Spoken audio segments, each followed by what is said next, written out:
구약의 말씀은 사무엘상 15장 34절로 16장 1절, 6절에서 7절, 11절로 13절입니다. 이에 사무엘은 라마로 가고 사울 기브와 자기의 집으로 올라가니라.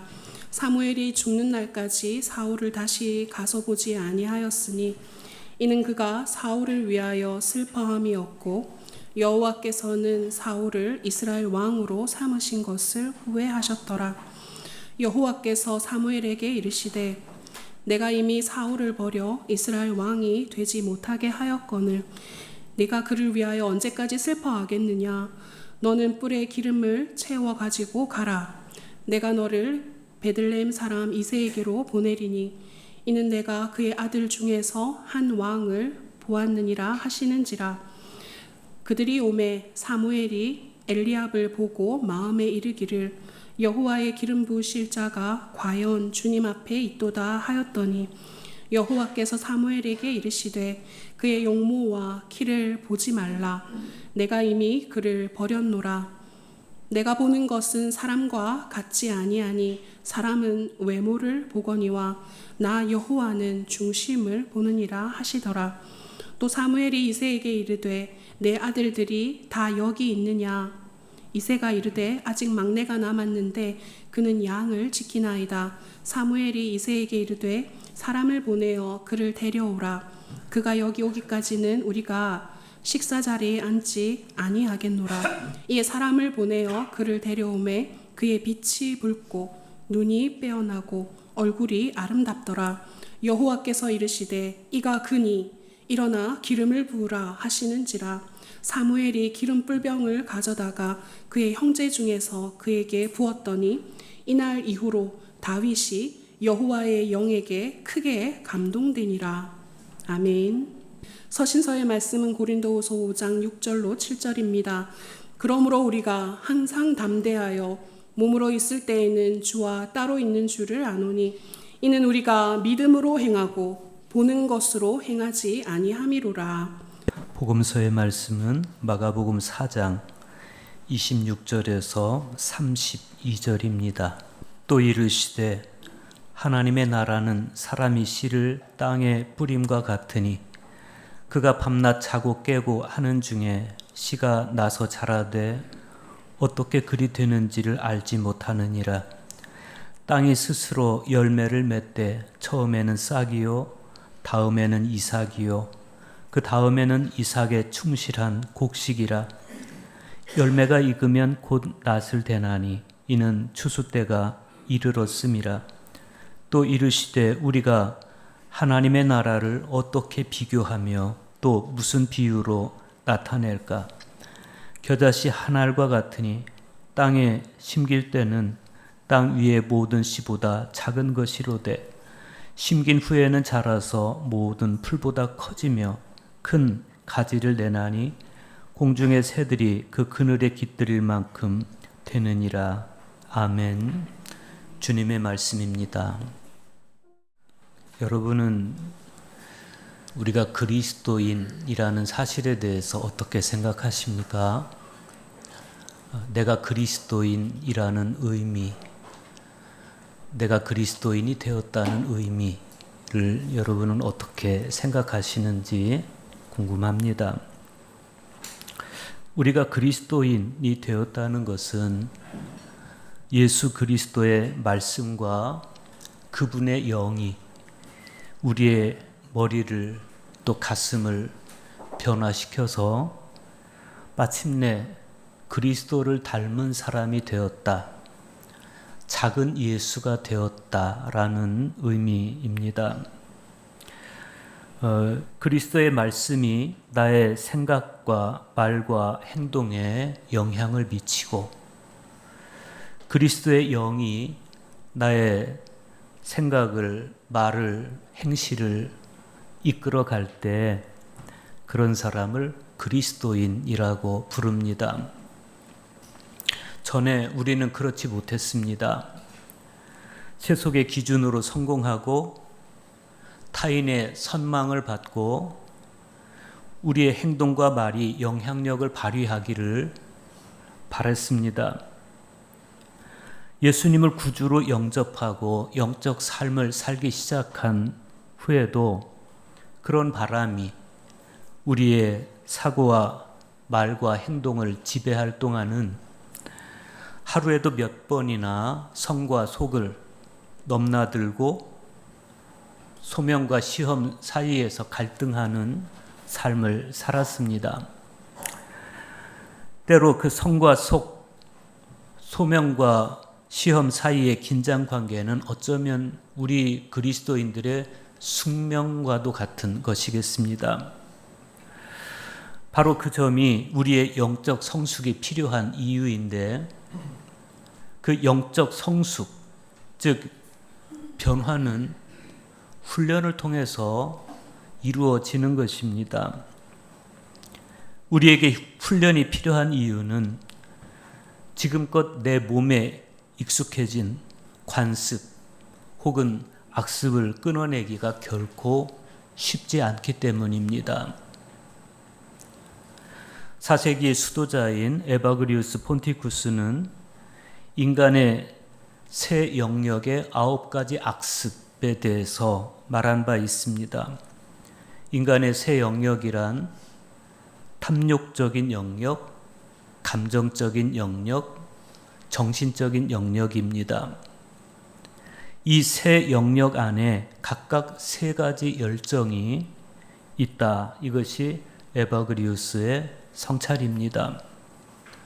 예컨대 탐욕적인 영역 안에는 탐식이라든지 섹스 그리고 소유의 열정이 있고, 감정적인 영역 안에는 슬픔과 화 그리고 아케디아 즉 영적 태만의 열정이 있고, 정신적인 영역 안에는 명예욕 또 질투심 또 오만함의 열정이 있다는 겁니다. 이렇게 인간의 세 영역 안에 있는 각각의 3가지 열정은 처음에는 인간을 얽매이지 않지만 이것을 의식하지 않고 그냥 계속 방치하고 있으면 결국에는 악습이 되어버리고 만다는 겁니다. 에바그리우스의 이 성찰을 떠올릴 때마다 나의 내면엔 과연 무엇이 자라고 있을까를 생각해 보게 됩니다. 사실 지금 우리에게 가장 중요한 현실은 겉으로 보이는 나의 외모보다 감추어져 있는 나의 내면입니다. 오늘 성경 말씀이 일제히 말하려는 것이 바로 그 부분입니다. 구약 성경에서 하나님은 용모와 키를 기준으로 이스라엘의 새 왕을 찾으려고 하는 사무엘에게 용모와 키를 보지 말라. 나 여호와는 중심을 보느니라 라고 말씀하십니다. 중심이란 마음, 즉 인간의 내면을 의미합니다. 하나님의 시선으로 보았을 때 한때 왕이었던 사울이나 사울의 뒤를 이어서 왕이 되고 싶어하는 다윗의 형들은 겉으로 보기에는 용모가 출중하고 키도 컸지만 그러나 내면은 하나님의 종으로서의 왕이 되기에 적합하지 않았다. 그런 겁니다. 반면에 다윗은 내면에 하나님이 계신 자였습니다. 그래서 또 하나님이 계시고 하나님을 찾는 자로서 하나님의 백성을 다스리기에 적합한 인물이었습니다. 오늘 서신서의 말씀에서 사도 바울은 우리는 믿음을 바탕으로 삼아서 살아가는 것이지 보는 것을 바탕으로 삼아서 살아가는 것은 아닙니다. 라면서 그리스도인이란 내면을 가꾸는 사람임을 우리에게 고백해 줍니다. 믿음을 바탕으로 살아간다. 믿음을 바탕으로 삼아서 살아간다는 것은 눈에 보이는 표면적 세계를 뛰어넘어서 보이지 않는 진리의 시선을 두고 살아간다. 그런 의미이고, 보이는 것을 바탕으로 삼아서 살아간다는 것은 육의 눈에 영의 눈이 가려서 이익이나 탐하는 자로 살아간다. 그런 의미입니다. 그런데 보는 것을 바탕으로 살아가지 않고 믿음을 바탕으로 삼아 살아가는 삶은 하루아침에 이루어지는 것이 아닙니다. 그래서 필요한 것이 영적 훈련입니다. 오늘 복음서에서 예수님은 사람의 영적 성장의 단계를 설명해 주시는데 마치 곡식이 익어가는 단계와 같다라고 말씀하세요. 마가복음 4장 28절 보십시오. 땅이 스스로 열매를 맺되 처음에는 싹이요 다음에는 이삭이요 그 다음에는 이삭의 충실한 곡식이라. 여기서 예수님의 말씀에 따르면 제자도를 이루어가는 과정, 즉 사람이 훈련을 통해서 자라고 익어가는 과정은 처음에는 싹이다가 그 다음에는 이삭이다가 종래는 튼실한 곡식을 맺는 과정과 같다는 겁니다. 또 예수님 말씀에 따르면 처음에 우리는 마치 겨자씨 한 알 같은 작은 존재에 지나지 않았습니다.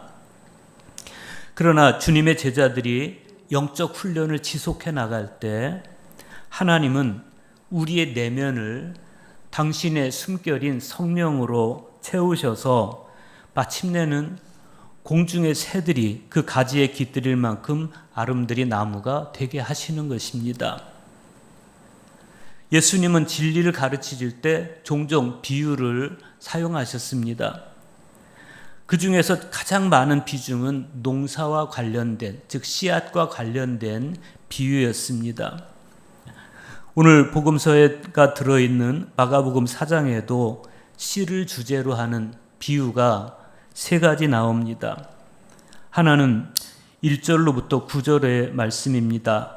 씨 뿌리는 사람과 밭에 대한 비유이고, 둘째는 26절에서 29절까지 저절로 자라는 씨에 대한 비유이고, 셋째는 30절에서 32절로 겨자씨에 대한 비유입니다. 오늘 우리가 읽은 복음서의 말씀은 이 중에서 두 번째와 세 번째 비유를 다루고 있습니다. 26절에 보면 예수님께서 이렇게 비유를 시작하십니다. 또 이르시되 하나님의 나라는 사람이 씨를 땅에 뿌림과 같으니. 평범한 농사일에 하나님 나라의 신비가 감춰져 있다는 것, 평범한 일상 속에 하나님의 거룩한 사역이 숨어 있다는 것에 대해서 우리는 내심 감탄하게 됩니다. 씨를 뿌리는 것은 사람만이 하는 고유한 행동입니다.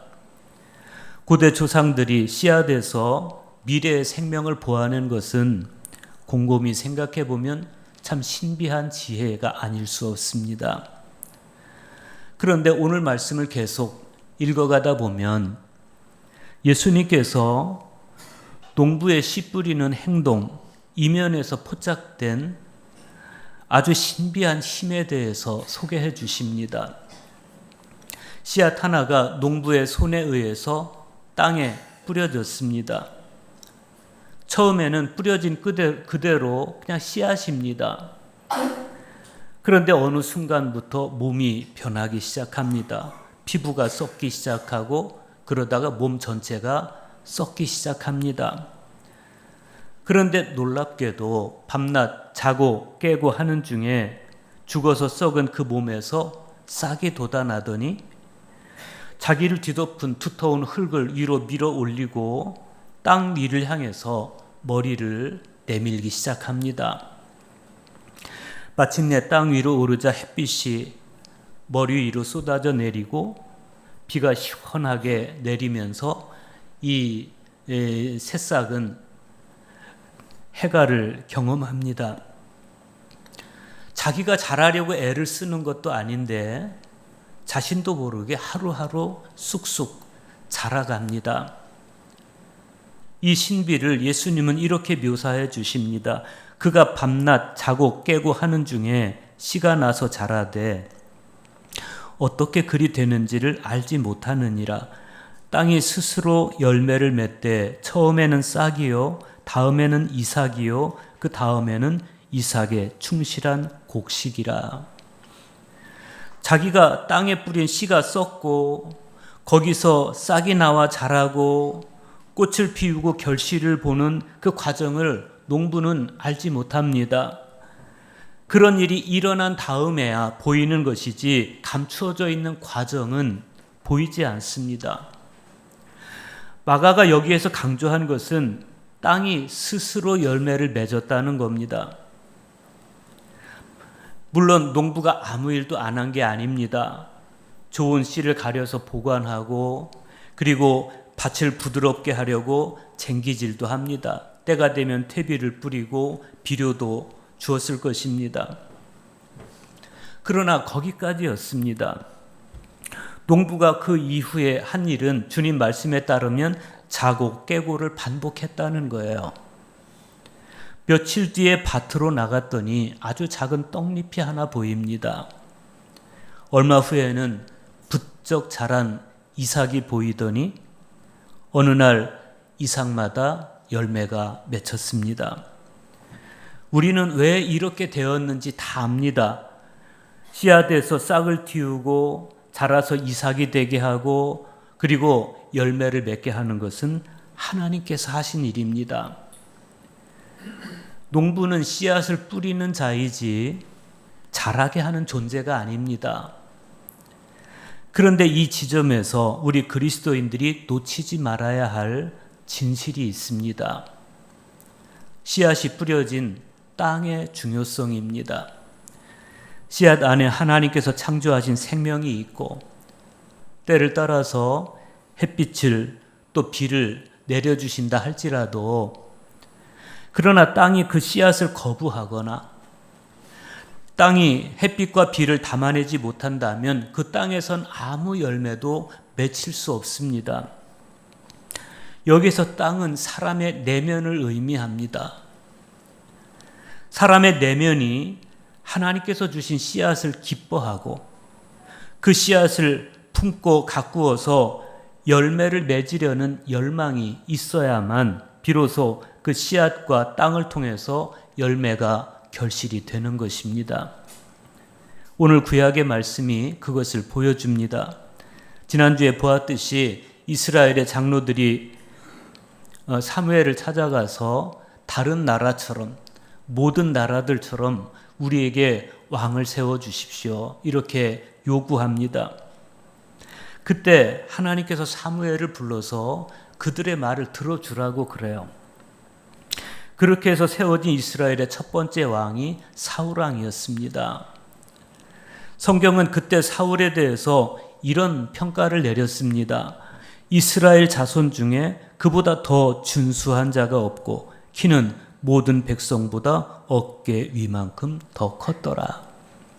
외모로만 판단했을 때 사울은 한 나라의 왕이 되기에 머리부터 발끝까지 흠잡을 데가 없었다는 겁니다. 그러나 우리는 왕이 된 이후에 이 사울의 행동을 보면서 내면이 갖추어지지 않은, 내면이 익지 않은 그냥 외모로서만 출중함, 그것이 얼마나 자신에게 비극이었는지를 봤습니다. 왕이 된 이후로 사울은 번번이 사무엘과 충돌했습니다. 사울은 하나님을 두려워하지 않았고 말씀을 무시했습니다. 마침내 사무엘이 사울을 찾아가서 이렇게 말합니다. 왕이 여호와의 말씀을 버렸으므로 여호와께서도 왕을 버려 왕이 되지 못하게 하셨나이다. 얼마나 무서운 책망인지 모릅니다. 왕이 여호와의 말씀을 버렸으므로 라는 이 사무엘의 책망에서 당시 이 사울 왕의 내면이 어떤 상태였는지가 드러납니다. 마치 강바닥이 다 마르면, 강물이 마르면 그 강바닥이 다 드러나듯이 사울의 그 드러난 내면을 보니까 말씀이 없어요. 사울의 내면에는 하나님의 말씀이 없었다. 그런 의미는 사울은 하나님의 말씀을 듣지도 않았고 순종하지도 않았다. 그런 뜻입니다. 사무엘의 책망에 사울 왕의 혐의가 담겨 있습니다. 순종이 제사보다 낫고 듣는 것이 수양의 기름보다 나으니 라고 말합니다. 왜 이렇게 말합니까? 그가 순종하지도 않았고 하나님의 말씀을 듣지도 않았다. 그런 뜻입니다. 사무엘은 사울이 말씀을 외면하고 순종치 않은 것에 대해서 그거는 점치는 것과 같다. 또 사울의 마음이 완고해진 것에 대해서는 우상에게 절하는 것과 같다. 이렇게 경고합니다. 결국 그 결과는 버림을 받는 것이었습니다. 여호와께서도 왕을 버려라는 것은 여호와께서 당신을 거부하셨다는 의미입니다.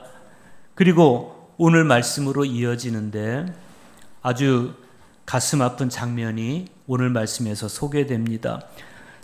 사무엘상 15장 34절과 35절 보십시오. 이에 사무엘은 라마로 가고 사울은 사울 기브와 자기의 집으로 올라가니라.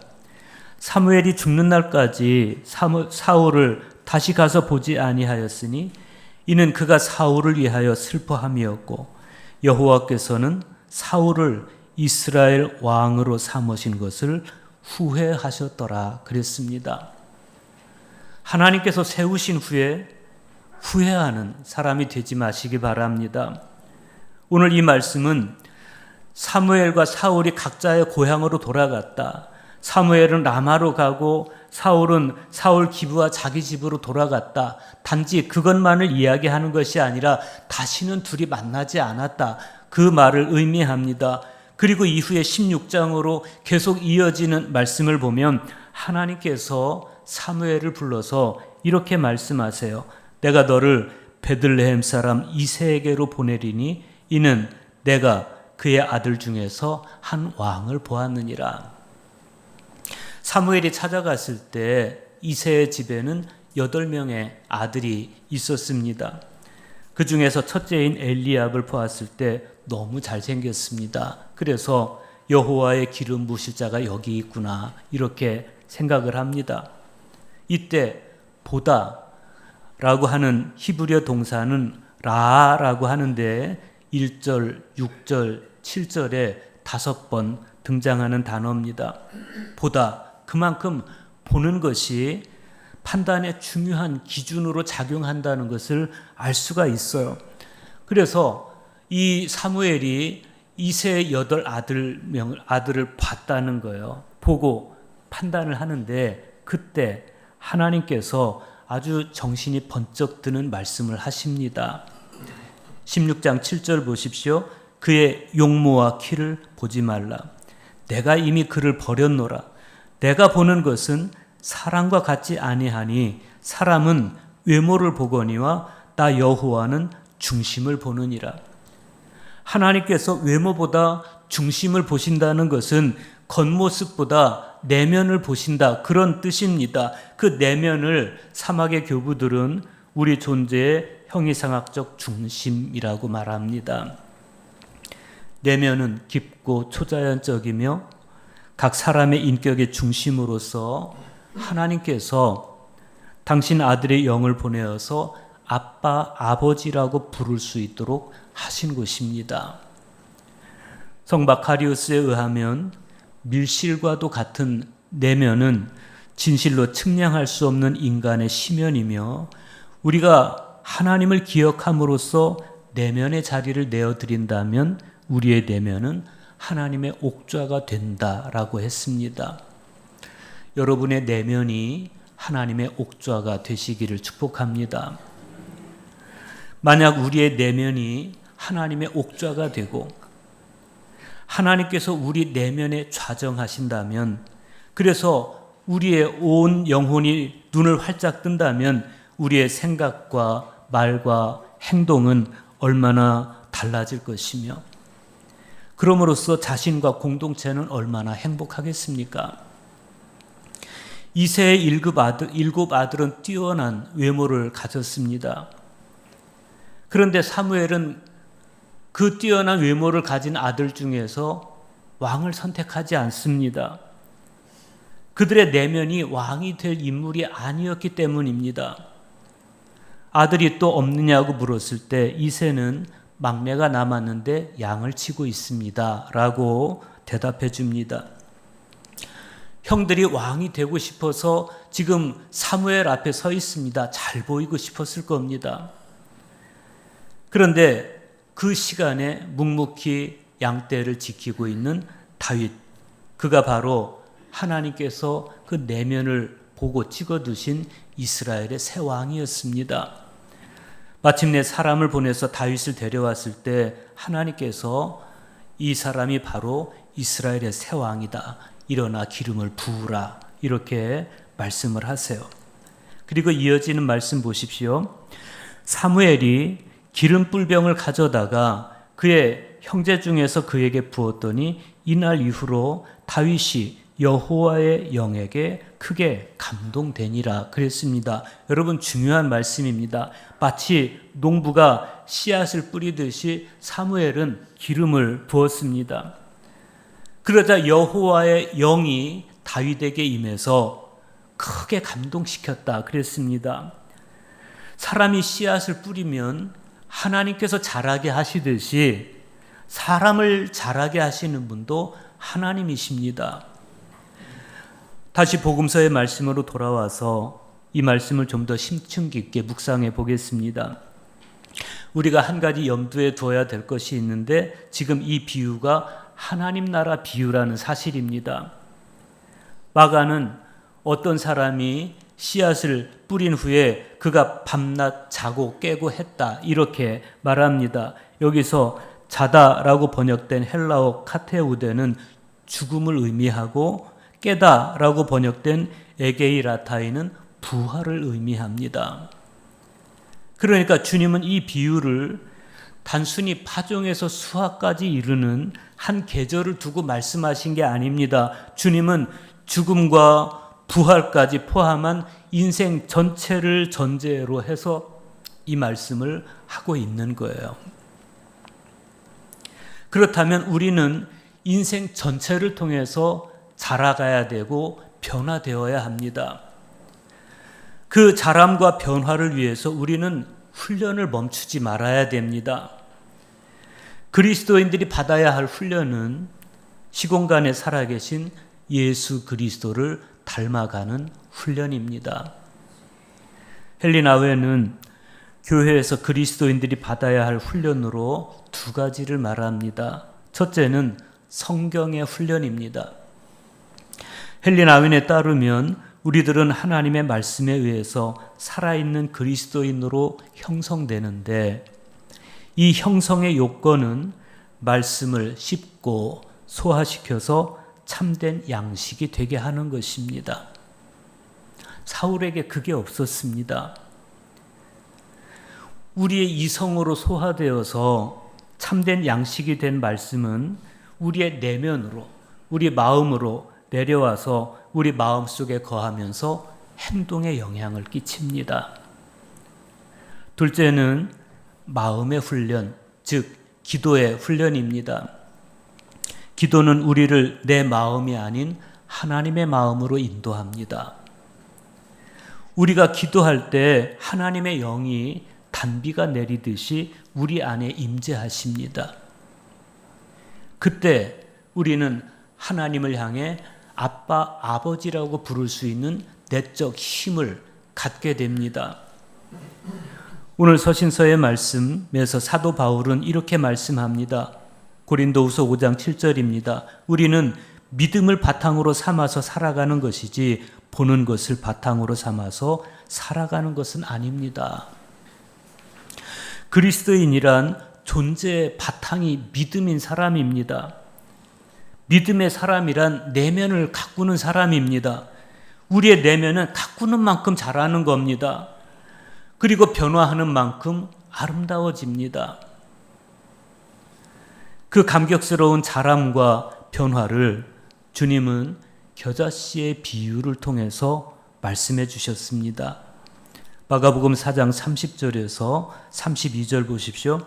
또 이르시되 우리가 하나님의 나라를 어떻게 비교하며 또 무슨 비유로 나타낼까? 겨자씨 한 알과 같으니 땅에 심길 때는 땅 위의 모든 씨보다 작은 것이로되 심긴 후에는 자라서 모든 풀보다 커지며 큰 가지를 내나니 공중의 새들이 그 그늘에 깃들일 만큼 되느니라. 작고 작은 씨앗 안에 감춰져 있는 하나님 나라의 비전을 아십니까? 오늘 저와 여러분의 내면에 이 씨앗이 있다면 우리는 하나님 나라의 비전을 가슴에 안고 살아가는 사람입니다. 우리 모두 하나님 나라를 가슴에 품고 내면을 가꾸어서 마치 겨자씨가 자라서 새들이 깃들이는 아름드리 나무가 되듯이 여러분 모두가 큰 신앙의 나무들이 되시기를 간절히 축복합니다.